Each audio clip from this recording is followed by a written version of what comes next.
আসসালামু আলাইকুম। কেমন আছেন সবাই? নিয়ে আসলাম নতুন একটি রেসিপি। তা হলো আলু এবং নুডলস দিয়ে ঝটপট একটি মজাদার স্ন্যাক্স। আপনারা এই স্ন্যাক্সটি চায়ের সাথে অথবা বাচ্চাদের টিফিনে অথবা বিকেলের নাস্তায় ঝটপট তৈরি করতে পারবেন। আমি এই স্ন্যাক্সটি ঘরে থাকা খুব সামান্য উপকরণ দিয়ে আমি আপনাদের তৈরি করে দেখিয়েছি।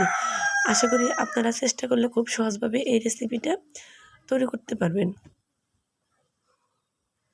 আশা করি আজকের রেসিপিটা আপনাদের কাছে খুব ভালো লাগবে। আর যারা এখনও আমার চ্যানেলটি লাইক, কমেন্ট এবং সাবস্ক্রাইব করেননি, তারা অবশ্যই পাশে থাকা বেল বাটনটি অন করে রাখবেন, যাতে আমার পরবর্তী রেসিপির নোটিফিকেশনটা সবার আগে দেখতে পারেন। তাহলে আসুন শুরু করা যাক।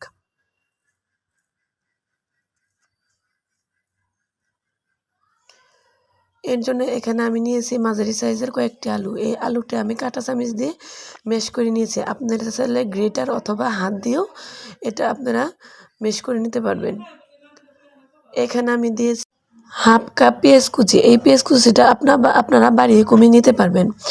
তারপরে এখানে দিয়ে দেবো আমি কয়েকটা কাঁচামরিচ কুচি। ঝালটাও আপনারা আপনাদের পছন্দ অনুযায়ী নিয়ে নেবেন। আর দিয়ে দেবো এখানে আমি ধনিয়া পাতা কুচি, দিয়ে দেবো চিলি ফ্লেক্স, আর এখানে দিয়ে দেবো আমি 1 চামচ চাট মশলা এবং দিয়ে দেবো 1 কাপ কর্নফ্লাওয়ার। এখানে আপনারা চাইলে চাউলের গুঁড়াও ব্যবহার করতে পারবেন। এটা আমি বাইন্ডিংয়ের কাজে ব্যবহার করব। এবং এখানে দিয়ে দেবো আমি স্বাদ মতো লবণ। এখন এই সমস্ত উপকরণ আমি একত্র করে মিক্সড করে নেব। এখানে আমি 5 মিনিটের মতো একটি ডো তৈরি করে নিয়েছি। দেখতেই পাচ্ছেন এটা কতটা সফট হয়েছে।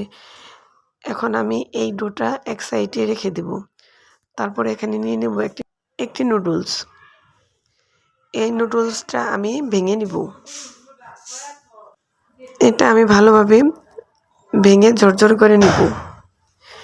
এখানে আমি 2টি নুডলস ভেঙে ঝরঝর করে নিয়েছি।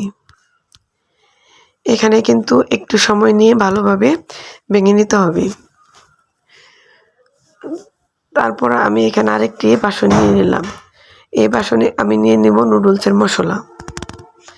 এরপর এখানে আমি দিয়ে দিব 1/3 কাপের মতো ময়দা। এখন এই ময়দাটা আমি নুডলসের মশলার সাথে ভালোভাবে নেড়েচেড়ে মিক্সড করে নিব। মিক্সড করার পর এখানে আমি দিয়ে দেব সামান্য পরিমাণ পানি। পানি দিয়ে এটা আমি একটু নেড়েচেড়ে নিব। এখানে কিন্তু একবারে পানি দেওয়া যাবে না। এটা আমি বারবার পানি দিয়ে একটি পাতলা ব্যাটার তৈরি করে নিব। দেখতেই পাচ্ছেন আমার ব্যাটারটা কতটা পাতলা হয়েছে। এটার ঘনত্ব কিন্তু দেখতে এরকম হয়েছে। এটা একবারও পাতলা করা যাবে না এবং একবারে ঘন করা যাবে না। এরপরে এখানে আমি সেই আলুর ডো থেকে আমি সামান্য পরিমাণ কিছুটা হাতে নিয়ে নিব। নিয়ে আমি হাতের মধ্যে একটি ফিঙ্গারের শেপ দিয়ে দিব। এই শেপটা আপনারা আপনাদের পছন্দ অনুযায়ী দিতে পারেন। এইখানে আমি আমার পছন্দ অনুযায়ী একটি ফিঙ্গারের শেপ দিয়ে নিয়েছি। এটা হাত দিয়ে চেপে চেপে একটু আমি সুন্দর করে তৈরি করে নিলাম। তারপর এখানে আমি আগের সমানভাবে একটু ডো আবার নিয়ে নিলাম। তারপর আমি এখানে আবারও আরেকটি ফিঙ্গারের শেপ দিয়ে নিব।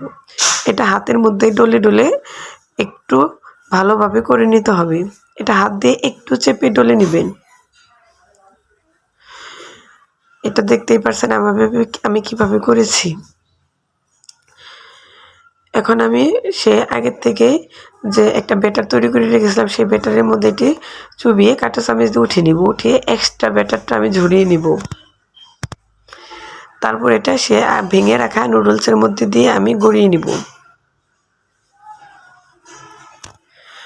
এটা আমি এইভাবে হাত দিয়ে ঘুরিয়ে আমি নুডলসটা গায়ের মধ্যে লাগিয়ে নেব। এটা কিন্তু হাত দিয়ে একটু আমি চেপে চেপে কুট করে নেব। এটা কুট করা ভালো না হলে কিন্তু পরে তেলের মধ্যে ধীরে ছেড়ে আসবে। এটা আমি হাত দিয়ে ঘুরিয়ে কুট করে নেব। এরপর আমি আরেকটা ফিঙ্গার লিকুইডের মধ্যে চুবিয়ে নিয়েছি। তারপর এটা আমি আবারও এই নুডলসের মধ্যে গড়িয়ে কুট করে নেব।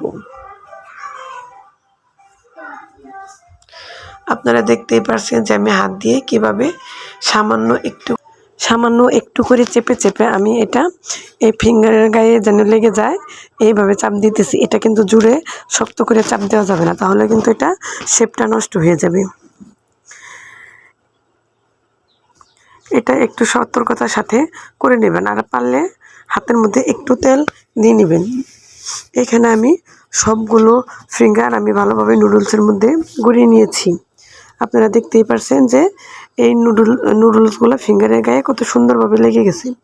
এখন চুলায় আমি একটি পাত্র বসিয়ে তার মধ্যে দিয়ে দিলাম তেল। তেলটা গরম হয়ে আসলে সেখানে আমি আগের থেকেই রেডি করে রাখা ফিঙ্গারগুলো দিয়ে দিব। এই স্ন্যাক্সগুলা কিন্তু ভালোভাবে ধীরে ধীরে ভেজে নিতে হবে। এটা আমি দেখেন 5 মিনিট গরম তেলে ভেজে নিয়েছি। এখন আমি উল্টিয়ে দেব। এটা মিডিয়ামের থেকে লো আঁচে ভেজে নিতে হবে, নয় কিন্তু এটা দেখা যাবে যে উপরের দিকে হয়ে যাবে এবং ভিতরে কাঁচা থেকে যাবে। এটা 5 মিনিটের মতো এক পিঠ ভেজে নেওয়ার পর আমি উল্টিয়ে দিলাম। দেখেন উপরে কিন্তু গোল্ডেন ব্রাউন কালার এসে পড়েছে। এটা আমি খুব ধীরে করতেছি, আপনারা কিন্তু এই কাজটা ধীরতার সাথে করবেন, তাড়াহুড়া করবেন না। তাড়াহুড়া করলে কিন্তু দেখা যাবে উপরে লালচে হয়ে আসবে কিন্তু ভিতরে কাঁচা থাকবে। এই পর্যায়ে এই জিনিসটা খেতে কিন্তু ভালো লাগবে না। এই জিনিসটা ভালোভাবে উল্টিয়ে পাল্টিয়ে ভেজে নিতে হবে।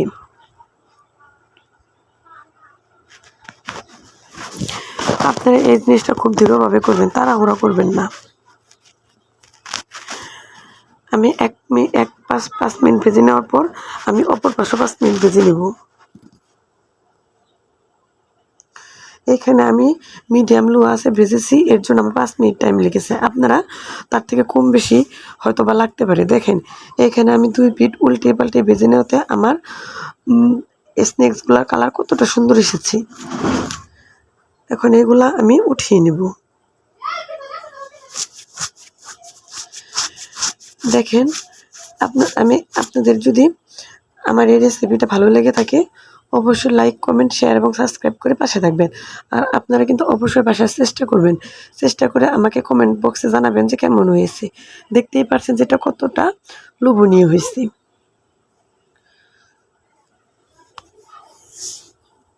আপনারা যদি এভাবে বাসায় ট্রাই করেন তাহলে কিন্তু খুব সহজে আপনারা বানিয়ে নিতে পারবেন। আশা করি সবাই আমার পাশে থাকবেন এবং আমার জন্য দোয়া করবেন। খুদা হাফেজ।